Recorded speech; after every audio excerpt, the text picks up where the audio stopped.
एक शुड को आप डिफरेंट टॉपिक्स में यूज कर सकते हैं, आप प्रेजेंट इंडेफिनिट में भी यूज कर सकते हैं। जैसे कि सेंटेंस से ही गोज, वो जाता है, उससे जाना चाहिए, ही शुड गोज नहीं, ही शुड गो होगा, गोज नहीं बोलेंगे क्योंकि शुड के बाद वर्ब हमेशा फर्स्ट फॉर्म में आता है। आपने ये नहीं देखा कि ही लगा हुआ तो आपने गोज लगा, नहीं, अब ही की बात नहीं मानी जा रही, अब शुड की बात मानी जा रही है। अब गो को शुड का पाबंद होना है, गो को अब ही का पाबंद नहीं होना। हाँ, जब प्रेजेंट इंडेफिनिट में था तो फिर जो आपका वर्ब गो था उसको ही की माननी थी, इसलिए वो एस फॉर्म में था। दूसरे सेंटेंस भी दे सकते हैं, मैं जाता हूं, आई गो, मुझे जाना चाहिए, आई शुड गो। वो जाते हैं, दे गो, उन्हें जाने चाहिए, दे शुड गो। इसको आप पास में भी लेकर जा सकते हैं, लेकिन जब आप इसको पास में लेकर जाते हैं ये बड़ा ही इंटरेस्टिंग हो जाता है, बड़ा ही मजेदार हो जाता है। इसको जब आप पास में लेकर जाते हैं तो आपने एक चीज की इजाफत करनी है, वो क्या है कि शुड के बाद आपने हैव लगाना है जब आप इसको पास में लेकर जाएं, और उस हैव के बाद जब भी कोई वर्ब आएगा उसकी उस हैव की शर्त है कि वो थर्ड फॉर्म में आए।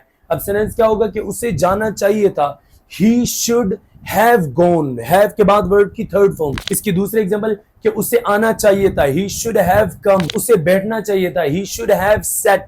तो शुड के बाद आपने हैव और प्लस वर्ब की थर्ड फॉर्म लगानी है, ये जब इसको पास में लेकर जाएंगे। आप इस स्टेट वर्ब बी में भी यूज कर सकते हैं। जैसे कि सेंटेंस क्या है कि शी इज हैप्पी, वो खुश है, उसे खुश होना चाहिए, शी की जगह शी, शुड की जगह शुड, यही इस जाके वहां बी बन जाएगा, शी शुड बी हैप्पी, उसे खुश होना चाहिए। दूसरा इसका sentence she is at home, वो घर पे, उसे घर पे होना चाहिए, so she should be at home.